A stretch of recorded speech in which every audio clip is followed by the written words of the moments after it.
Good afternoon and welcome to our webinar, Workplace Alcohol Abuse and the Future of Alcohol Screening. We'd like to recognize our sponsors today, SoberSafe. They've brought with them today a short video they'd like to share with us. So before we turn the microphone over to Bill and Michael, who are our presenters for today, we'll go ahead and share with you that video. Every driver on the road, every operator on the job, every pilot in the sky should be sober, period. Yet alcohol-related accident rates continue to climb, and the technology has not kept pace with this epidemic, until now. Business owners and insurance carriers alike recognize that preventive solution is needed, now more than ever.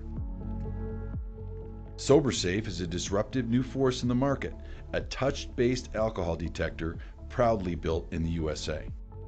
So here's how it works. By simply placing a finger on a sensor, the user receives results in mere seconds. And temperature, humidity, and barometric pressure sensors calibrate each reading, ensuring both accuracy and consistency across applications and environments. Through our global cloud-based communications platform, managers receive immediate notification of test results. Our mission is to eliminate the destructive impact of alcohol on our roadways and workplaces. And with this disruptive solution, we are bringing safety to our communities with just the touch of a finger. Contact us to begin the conversation.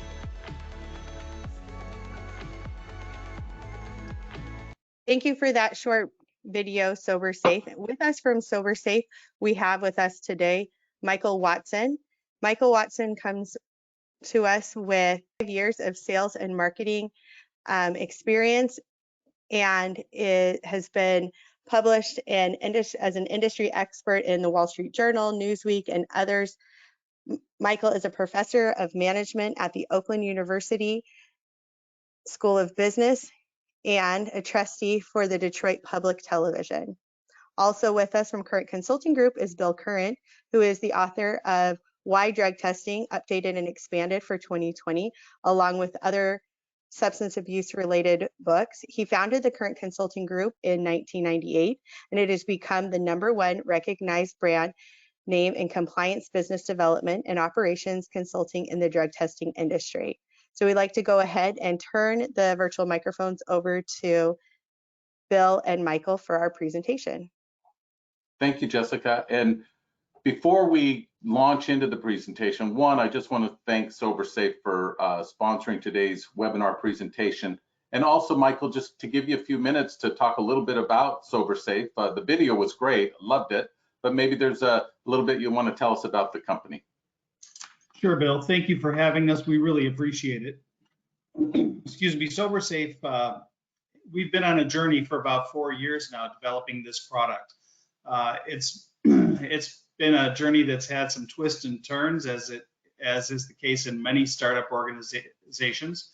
And today we're actually going to talk to you about 2 products: our SoberCheck product, which is the product you saw in the video, and also we're going to unveil today a wearable product. So we're very excited. As we mentioned in the video, our mission is all about creating a safer and healthier work environment, and in the end, saving lives. Thank you, Michael. Let me turn my camera back on. So a couple of things I want to bring up. We're going to talk about alcohol abuse and alcohol abuse in the workplace in particular. We're going to talk about different alcohol screening methods. And as I go through the presentation, I would like to invite you to ask any questions that you'd like to ask about substance abuse in the workplace, alcohol testing in particular. And then towards the end of really the second half of the presentation, I'm going to bring Michael back in because I've got some questions I'd like to go through with him. Some of you probably met Michael and his team from SoberSafe at the NDASA conference back in May in Indianapolis. We actually have some pictures from that. We're going to share some of that and go into a few questions about how SoberSafe fits into a drug-free workplace program that includes alcohol screening. So I'm going to talk about the magnitude of the problem, sort of like I said, some traditional screening methods, collecting or doing an alcohol test without collecting a bodily specimen of some sort, and then we'll bring Michael back in and we'll talk about a few things together. So let me go to my first slide, and what I want to do first is, so let me share just a couple of facts to sort of set the table first. According to the National Council on Alcohol and Drug Dependence, so this is an organization that's been around a long time. Back in the days when I was the executive director of the American Council for Drug Education, we interacted with the National Council on Alcohol and Drug Dependence a lot. And so they've been around for a long time, and they really know their stuff. According to a study that they did, and this was not that long ago, workers with alcohol problems are 2.7 times more likely than workers without drinking problems to have an injury-related absences. Hospital emergency department study found that 35% of patients with occupational injury were at-risk drinkers. And breathalyzer tests detected alcohol in 16% of emergency room patients injured at work. Also, from the same report, let me see, analysis from workplace fatalities showed that at least 11% of victims had been drinking. And then there was a large federal survey that was done that showed that 24% of workers report drinking during the work day at least once in the past year. I've got some more current information on that shows the rate of drinking at work every week. I'll share that with you in a minute. And then 20% of workers and managers across a wide range of industries and company sizes said that a coworker's on or off the job drinking jeopardized their own productivity and safety. And by their own, we're talking about the non-problem drinker, the non-substance abusing worker. So 20% of people who don't have a problem with it said some of their coworkers on or off the job drinking was jeopardizing their own productivity and safety in the workplace. So let's talk about the magnitude of the problem. And as I launch into this, there's such a focus at times on drug abuse, illicit drugs, marijuana, cocaine, especially opioids nowadays with the rise in opioid overdoses and opioid fatalities. But alcohol abuse continues to be the bigger problem. Alcohol is by far the #1 substance of abuse in American workplaces. So if you just keep track of these things through the internet, and that's how most of us get our news nowadays, the headlines really tell the story. I'm not going to go through all of these, but you can see there's a lot of different states represented just from this sort of random selection of headlines on workplace alcohol-related problems, accidents, injuries, etc. And there were a lot more than this. I just stopped at these ones, but there were a lot that had to do with school bus drivers in particular. So fleet drivers, moving companies, as you see on that last one, school bus drivers, etc. There's a problem with alcohol abuse that puts people's lives and safety in jeopardy. And the headlines are clear on that. Now you're going to get the recording to this presentation today, so I put the sources at the bottom of a lot of these slides, but this is a recent study from that showed, this is from, if you look down there at the bottom, this is from Business Wire, 1 year into the pandemic. So this is a year ago when this study came out, this report. This was from an annual substance abuse report that they do, revealed that significant increases in alcohol and other substances had occurred or were in the process since the start of the pandemic, affecting 49% of American workers. Here's a few highlights from the study last year. Of the 49% of workers who reported struggling with some level of addiction, either from drugs or from alcohol, a number of workers reported lower productivity and missed work because of their substance abuse problem, and it had doubled since the 2019 report. So in a 2-year period, problems with productivity and missed work, as identified with people struggling with drug and alcohol problems, had doubled just in a 2-year period of time, with 36% reporting that it had affected their work more since the pandemic began. Nearly half of all full-time workers now report problem use of alcohol, drugs, and prescription medication, and 1 in 5, 19%, report at least weekly usage. But this is a direct quote from the study: alcohol remains the most common substance abused by workers in America. How many people use drugs? Well, every year, the Substance Abuse and Mental Health Services Administration, SAMHSA, puts out a study called the National Report on Drug Use and Health, National Survey on Drug Use and Health. And they report drug abuse levels in a self-identified survey. So in other words, the surveyor calls an individual and they identify themselves as conducting the survey on behalf of the federal government, and then they ask a series of questions about an individual's illegal drug use activities and alcohol abuse activities, etc. So the problem is probably greater than the study actually reports. But from the most recent National Survey on Drug Use and Health, 59.3 million Americans 12 and older admit to using illicit drugs, and 138.5 million people admit to being current alcohol users. Now, we break that down into two categories: binge drinkers and heavy drinkers. So among binge drinkers, 61.6 million. Those are people who admit to having at least 5 drinks on at least one occasion in the last month. And heavy drinkers, 17.7 million, are people who admit to having 5 or more drinks on at least 5 occasions in the last 30 days. These are people who drink a lot, and there are a lot of them. How many substance abusers are employed? Well, the National Safety Council reported at the end of 2020, so this goes back a year and a half almost, 75% of people with a substance abuse disorder are employed. That comes out to between 15 and 17% of the American workforce. How many use drugs and alcohol at work? A survey conducted by the American Addiction Centers found that 22.5% of employees who admit to using drugs at work. Now, follow me on these next 3 bullets. 14.7% of at-home workers and 3.3% of people who go to a workplace admit to being high on the job. So 22.5% of employees admit to using drugs. So that's higher than the 15 to 17% that the government reports. But 14.5% and 3.3% of at-home and at-work workers admit to being high on the job at least every week. Not every day necessarily, but weekly. Now, the pandemic's had a big impact on this. There's no question about that. Substance abuse levels have skyrocketed since the pandemic came on. So this is a report from LifeWorks and the Hazelton Betty Ford Foundation. Nearly 1/3 who drink alcohol admit that they've increased their consumption since the pandemic began, and about 30% of drug users admit the same thing. So we're still in the pandemic in many respects.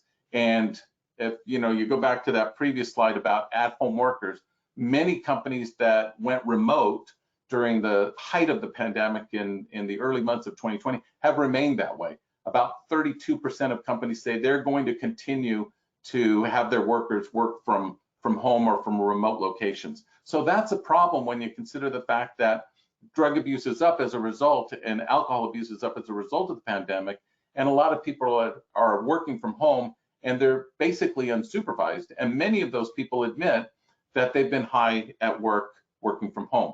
Now, I threw this in at the last minute. I thought you would find it interesting. There's a source down at the bottom, but this is trends in alcohol use disorder related to mortality before and during COVID-19, so 2012 to 2021.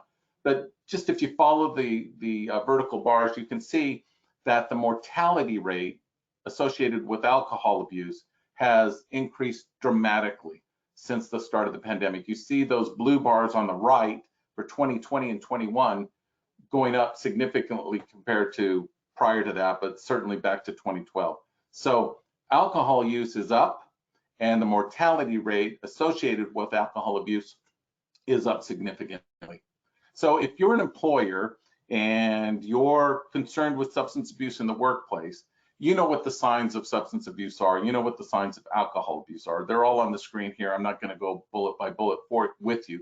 I do want to point out just a few things. So when somebody shows up and they smell of alcohol, their eyes are bloodshot, their slurred speech, etc., we know there's a problem. It may not be a substance abuse problem, but it likely is if certain outward manifestations are present.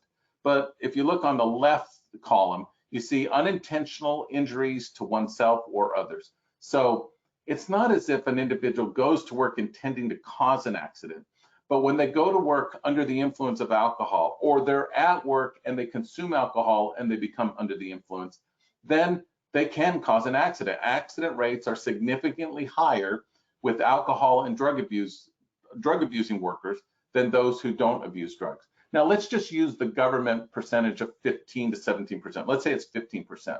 So 15% of American workers have a substance abuse problem, the majority being alcohol abusers.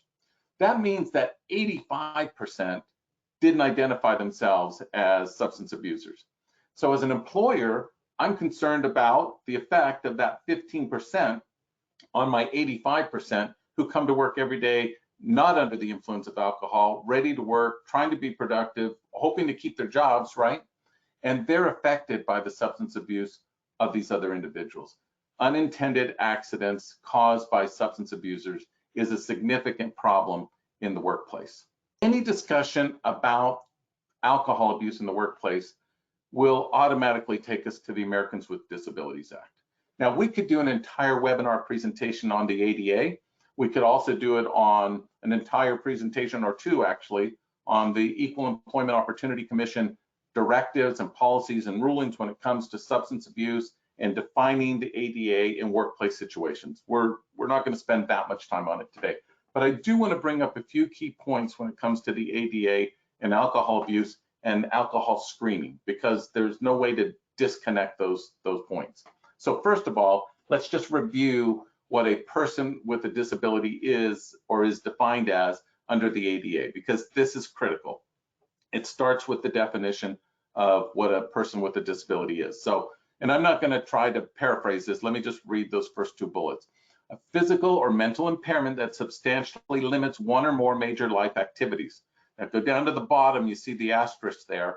Major life activities include but are not limited to walking, seeing, caring for oneself, learning, working, thinking, communicating, and also the operation of bodily functions. If one or more of those life activities is disrupted or impaired, that individual probably falls under the definition of a person with a disability under the ADA. Now look at the second bullet. This is important. A history of impairment that substantially limited one or more major life activities, or someone in recovery from illegal use of drugs. Now under the ADA, a current alcohol abuser is a protected person. In other words, current alcohol abusers are a protected class under the ADA. And so certain restrictions apply to what employers can and cannot do with them. I'm going to clarify that in another slide. Current drug abusers, though, are not protected under the ADA, but somebody who's currently in treatment for drug abuse is typically considered part of a protected class under the Americans with Disabilities Act. Now, I want to read something from that third bullet here in a second, but you kind of get the distinction. There's a difference between a current alcohol abuser or somebody with an alcohol disorder and a current drug abuser versus somebody who's in drug treatment. Now to the third point. So a person has a disability under the ADA if that person has been regarded as having such an impairment, someone who has a family member who has HIV, for example, so is assumed to have HIV as well and may face discrimination as a result. Now, I'm not talking about HIV here, but that could spill over into some form of discrimination against an individual if somebody in their life is an alcohol abuser. So there's a fine line there, and I'm not suggesting that every alcohol abuser or non-alcohol abuser is somehow being discriminated against because maybe a spouse or someone else in their family is, but there's a potential possibility of discrimination there, so you want to be aware of that. Now, under the Americans with Disabilities Act, let's talk about alcoholism. Alcoholism is typically considered an impairment, and if it substantially limits a major life activity, then it will likely constitute a disability, as I talked about. An employer may be required to provide an accommodation to that individual, like allowing them to take time off from work to participate in some type of counseling or treatment. But look at the third bullet. However, an employer can discipline, discharge, and deny employment to an alcoholic whose use of alcohol adversely affects job performance or conduct. An employer also may prohibit the use of alcohol in the workplace and can require that employees not be under the influence of alcohol while at work. I think sometimes, and this sort of equates to the legalization of marijuana in a way, where employers become a little bit fearful of addressing this issue with their drug-free workplace policy for fear of running up against the Americans with Disabilities Act. The ADA specifically allows employers to prohibit individuals from being at work under the influence of alcohol. You don't have to allow that. You don't have to accommodate that for a person with an alcohol use disorder. The ADA is very specific on that. The Ninth Circuit Court, this goes back to 1995, right? The Ninth Circuit Court found in favor of an employer in a case in which an alcoholic was claiming discrimination. Quoting from it was a long case summary. I read the whole thing practically, but just quoting a portion about alcoholics are not exempt from reasonable rules of conduct. So an individual who has an alcohol use disorder still has to be able to perform the jobs that they've been hired to do. A reasonable accommodation is to allow that individual perhaps to have time off if necessary to participate in some kind of counseling or treatment program, but it doesn't require the employer to allow that individual to be at work under the influence of alcohol. Sometimes I think employers get a little bit skittish when it comes to addressing alcohol abuse in the workplace because of the ADA. The ADA actually works to your benefit as an employer, in my opinion. Now, again, we won't go through the EEOC policies, etc., in this presentation. Maybe in a future one, we'll take the time to do that. But if you visit the EEOC website, you'll find a lot of information, excuse me, and a lot of scenarios that would be helpful to you in sort of, seeing how specific situations may or may not be applied to the ADA when addressing alcohol abuse in the workplace. I do want to spend a few minutes on state drug testing and alcohol testing laws. So first of all, every state is different. Every state has its own legal requirements when it comes to alcohol and alcohol abuse, and what employers can do about that. Excuse me. No state prohibits employers from conducting alcohol testing. You do have to comply with state laws, with federal regulations. There are some states that actually require alcohol testing under certain circumstances. Excuse me. If you're in a state that offers a workers' comp premium discount, you may be required to do, say, post-accident or reasonable suspicion alcohol testing. Some states actually require workplace alcohol tests to be conducted in accordance with specific guidelines, and usually those guidelines are straight out of the federal guidelines, 49 CFR Part 40. So be aware of that there may be conditions in some of the states where you do business that are very specific in how you conduct or how you address alcohol abuse in the workplace. The DOT regulations still require employers to test for marijuana, cocaine, amphetamines, heroin, and PCP, and also alcohol under certain circumstances. So there's no state law that prohibits it, and there's no federal law that doesn't allow it, or in the case of the DOT regulations, it actually requires alcohol testing under certain circumstances. Now, no state law directly or indirectly prohibits alcohol screening using a touch sensor technology like you saw in the video from SoberSafe. So we're going to talk about that in a minute, and I'm going to bring Michael back here in just a couple of slides. But you still have the right as an employer to prohibit employees from bringing alcohol into the workplace, from consuming alcohol while on the job, or being under the influence of alcohol while at work. Now, here's another map. This is the map on the right there that shows the states that have legalized marijuana. The ones in orange have legalized recreational use of marijuana, and the ones in blue have legalized medicinal marijuana. All the orange ones also have medical marijuana laws as well. But you get kind of a feel for the legal status of marijuana in the United States looking at this map. There was a study done not too long ago, I think it was 2015, and I put the source down there at the bottom so you can look it up and read the whole thing. But I'm quoting from the executive summary of the study, that it was a study that was about the prevalence of alcohol and marijuana use simultaneously. So this is what it said. The prevalence of simultaneous use was almost twice as high as concurrent use, implying that individuals who use both cannabis and alcohol tend to use them at the same time. In other words, people who are using marijuana are also using alcohol at the same time. Furthermore, simultaneous use was associated with increased frequency and quantity of alcohol use. Simultaneous use was also the most detrimental compared to alcohol only. Simultaneous use of marijuana and alcohol approximately doubled the odds of drunk driving, social consequences, and harms to self. Now, when you think about harms to self, we're talking about accidents. If we're talking about the workplace, we're talking about, you know, people operating a forklift or driving a delivery van or truck who could be smoking marijuana, because the rate of marijuana use has increased dramatically in the United States since the legalization movement really caught hold.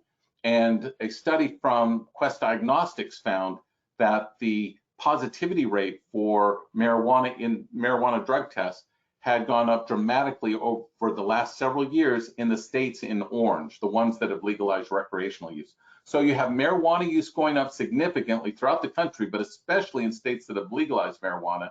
And we now, you know, kind of associate that with the study that shows that marijuana users are more likely to also be abusing alcohol at the same time. And this leads to drunk driving, social consequences, and harms to self. So with all of that under consideration, let's bring Michael Watson back into the webinar, and let's talk about a few specific points. So Michael, are you with us? Let's see. Yes, Bill, I'm back. Welcome to the presentation. I really enjoyed seeing you guys at the NDASA conference in Indianapolis back in May, and I've got a couple of pictures from it. Tell us how the conference went for you guys and what's going on in these pictures here. Yeah, so the conference was the worldwide debut of our SoberCheck device. As you know, Bill, and others, I'll let them know right now. Our company, which by the way, in the video, a quick correction, it says that we're an over-the-counter stock. We're now listed on the NASDAQ exchange. Our ticker symbol is SOBR, if you're interested. A little plug there.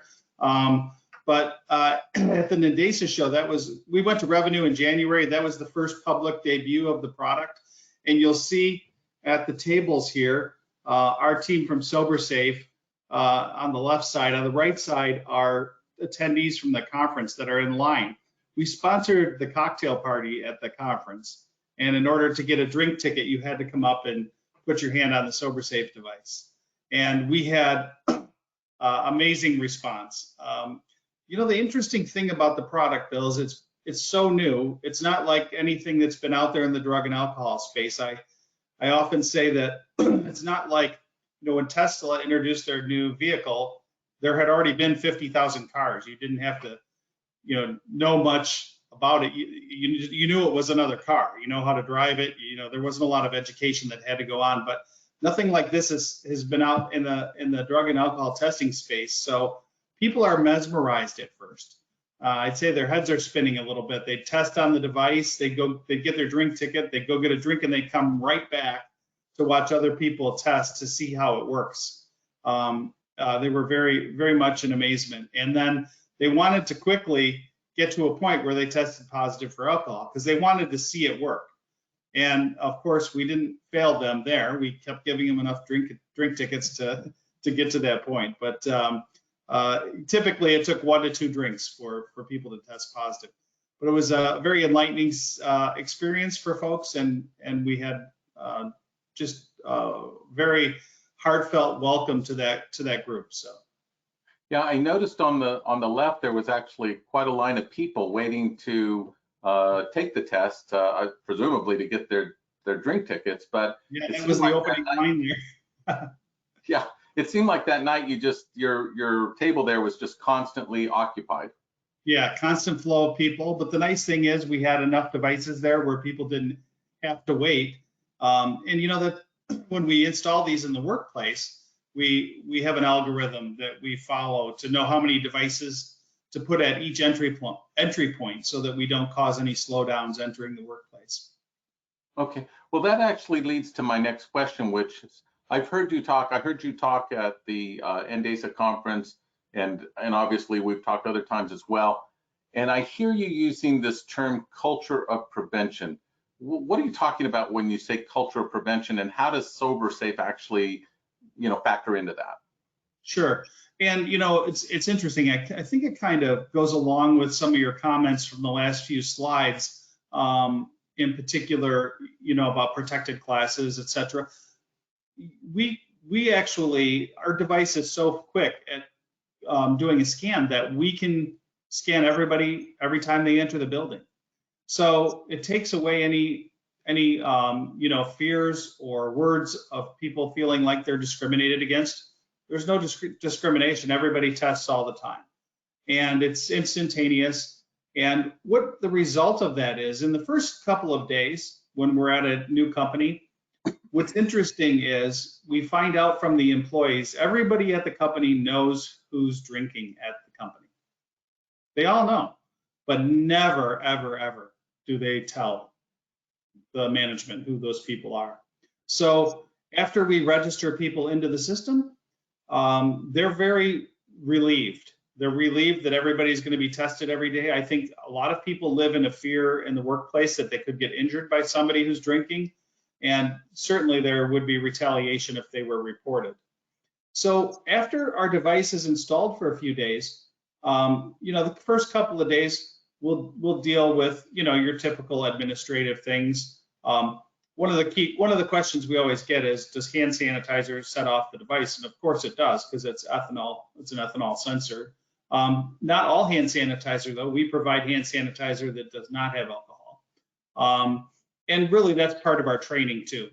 We tell them when they register not to wear hand sanitizer, and they don't. Nobody wants to create a false positive because it just sheds the wrong light, right? So what happens after the first couple of days is no one tests positive for alcohol because it becomes that big of a deterrent. It becomes, I sometimes say to people, it turns from an alcohol detection device to an IQ device, right?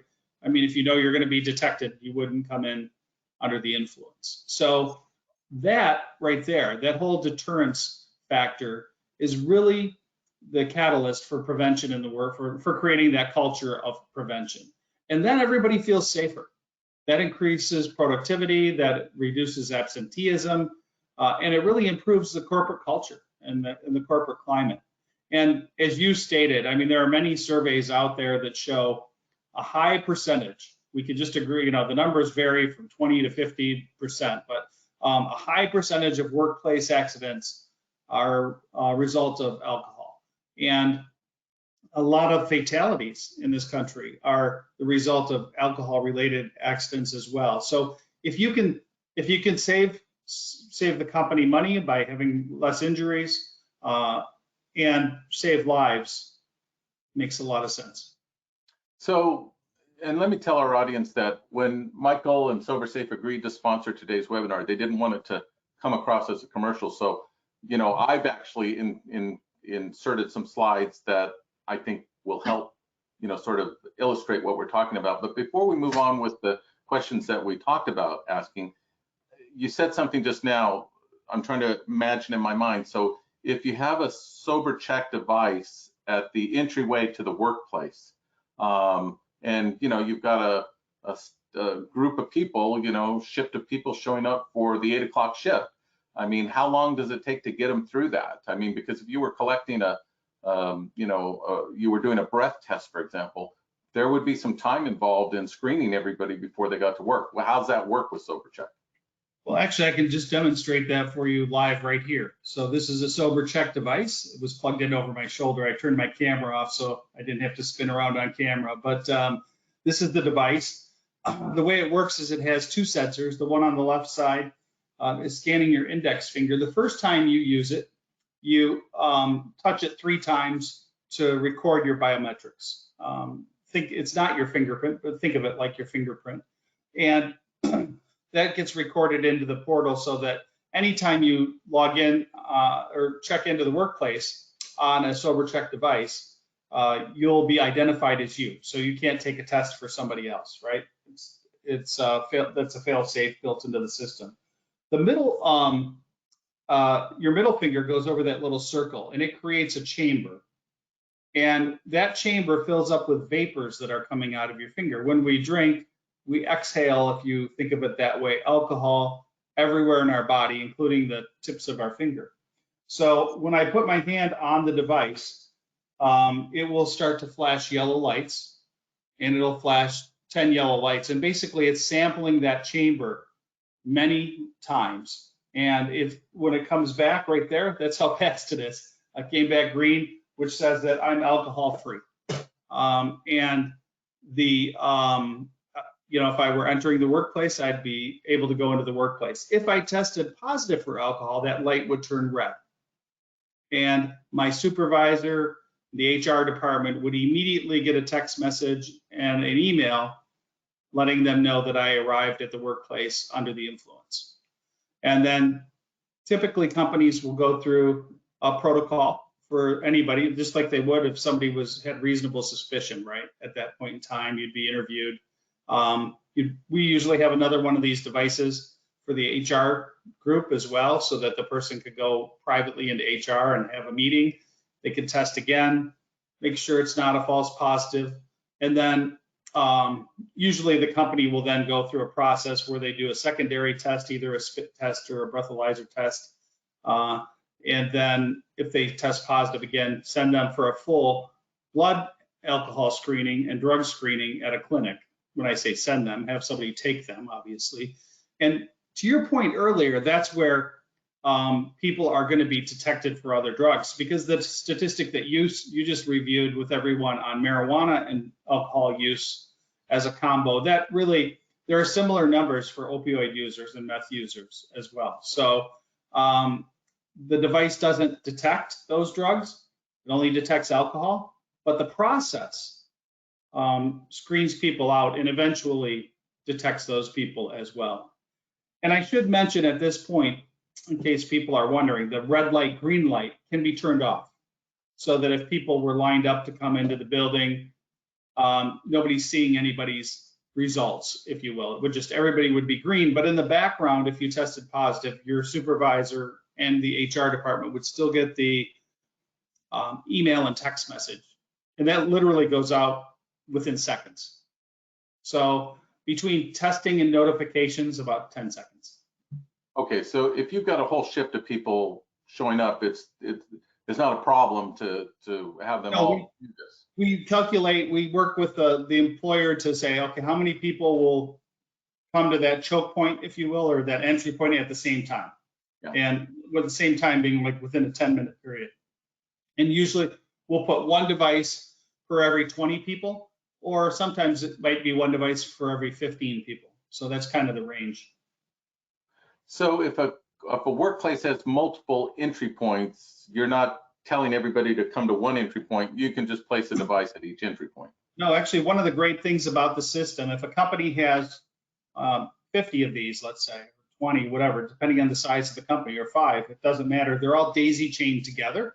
So the device actually connects to the internet via Wi-Fi or an Ethernet connection. Most people use the Wi-Fi connection. And so all the data goes up to the cloud, as it said in the video. We work in the Microsoft Azure cloud. So we picked that because a lot of healthcare and medical companies use that for data security purposes. So we collect all the information up in the cloud, and the company can access their data through that portal using a password protected browser. So they have access to that information instantaneously. And the number of devices, when I register the first time with my biometrics, that gets pushed to all the other devices. So I can go in a different door every day or a different door 5 times a day. doesn't matter. You could have them internally in the facility and require people to check throughout the day. One of the most common uses in the last mile delivery space is before you give the keys to a vehicle to a driver, you have them lay their hand on the sober check. They get a green light, they get the keys, and then when they come back at the end of the day, they test again to show that they were alcohol free throughout the day. And there, you're really creating a culture of prevention because typically alcohol stays in your system for about 4 hours. And so if you test at the beginning and the end of the day, it's a very, high probability you weren't drinking throughout the day. Okay, so you've kind of answered this question here, but let me go to this. So, anybody who's in the drug and alcohol industry or uses, you're going to recognize these. On the left is an evidentiary breath testing product, in the middle is saliva, and on the right is blood. Usually it's going to be breath or saliva, but those testing methods would require a little bit more time each test, and you would have to actually pay for each test. In other words, if you're using a device or you have to pay for each device, it sounds like you're really not talking about a per test fee structure. Yeah, we actually, no, we sell this as software as a service. So we actually charge per employee per month. Okay.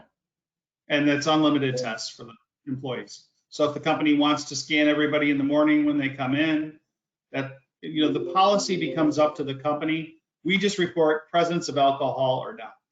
So almost all companies, as you know, have a zero tolerance for alcohol. So we do have a threshold built into the system. The threshold would generally, since we're talking today to people in the industry, we don't report a number in the system. It's just literally a pass or fail. But behind the scenes, there's a very sophisticated algorithm. And that algorithm is taking into consideration the humidity in the room, the temperature, and any other ambient chemicals in the ambient air. All are sniffed by the sensor, and the algorithm then spits out a number. The equivalent would be to about a 0.02, 0.03, as people are used to talking about it in the industry. And that, that would equate, like I said earlier, at the conference, it took 1 to 2 drinks for people to test positive. Okay, so let me say to the audience here, because I'm kind of anticipating some thoughts or questions they might have. So if you're a company either providing services to or a company purchasing services to comply with, say, the DOT alcohol testing regulations, you're thinking to yourself, I can't use this because I'm required under the regulations to use either an EBT or a saliva screening product. So my response to that would be that if you were interested in something like this, you would think of it as beyond what DOT requires. In other words, you're still going to test or screen for alcohol in compliance with the DOT regulations, but this would give you the opportunity on your own company authority through your policy to do something in addition to. It's sort of like the trucking industry. So in the trucking industry, of course, those companies have to conduct right now lab-based urine testing, soon lab-based oral fluid testing. As many of you know, those regulations are soon to be finalized. But many large trucking companies, in addition to complying with the DOT requirements, also conduct hair tests of their own authority, in addition to outside of the DOT regulations. This would be kind of the same concept if you're under DOT regulations or if you're mandated by some other type of state regulation.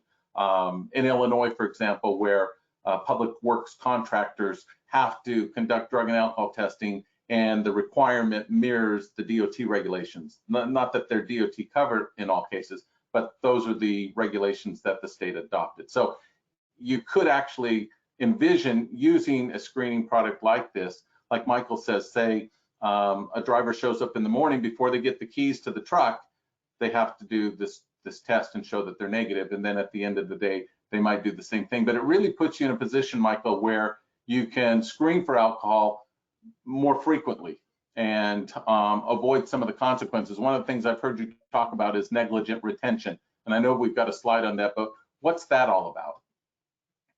Yeah, so in today's world, one of the things we hear from people is that if we screen people all the time, we might detect people and we might lose some people.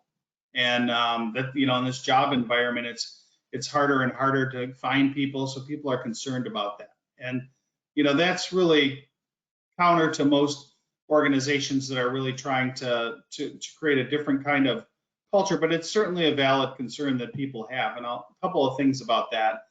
What we're hearing with regard to negligent retention, well, first of all, negligent retention is when you retain employees, this is layman's terms, not legal terms, but when you retain employees that are abusing drugs or alcohol,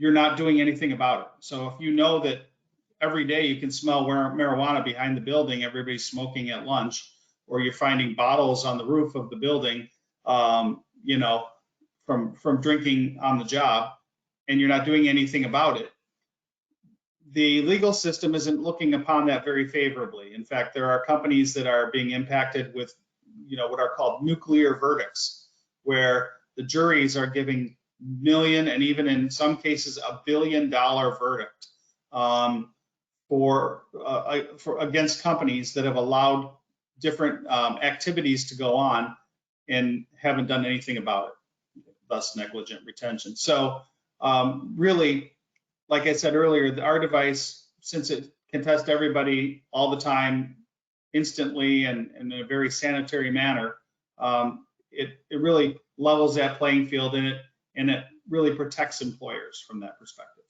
Okay, now we're getting close on time, and I want to cover one other main point that I've heard you talk about. I put a slide in about I've heard you use this term return on detection. Most of us are, used to hearing the term return on investment. What's return on detection mean? And I've heard you use it in connection with, the cost of different types of insurance policies. So what's that all about? Sure. Really, there are two buckets of savings that companies are getting. When we launched the product, we weren't really anticipating the insurance savings, but it's been a pleasant surprise. We were really focusing on some of the things I mentioned earlier: increased productivity, reduced absenteeism, improved quality in the workplace because people aren't under the influence. So those are positive returns by putting a detection program in place. But in addition to that, there are some real hard savings that our clients are seeing as well. So they're seeing reductions in their workers' compensation premiums, reductions in automotive premiums for liability when they have fleets. Their general liability insurance is impacted in a good way. And of course, if all your other policies go down, your umbrella policy goes down as well. We have an example here of a company who has actually saved over $200,000 in insurance. They have about between 210 and 220 employees at any given time, either driving for them or working in their warehouse. So there are some significant insurance savings that can happen. In the workplace, we're seeing workers' comp reductions in the range of 20%, umbrella reductions between 5 and 10%. It really adds up very quickly. Yeah, and I think the difference here is that because traditional alcohol screening methods work, they're very reliable. They've passed the test of time, both legally and scientifically, but they're typically used not so much as a deterrent as they are sort of a reaction to an accident or to some of the type of reasonable suspicion scenario. What we're talking about here sounds more like prevention or deterrence that an insurance company would probably be willing to incentivize employers to do with savings on their rates. And I guess that's, I threw this in. This is not, this is just a graphic, but it shows how a company can experience net savings depending on the costs that are reduced in terms of insurance.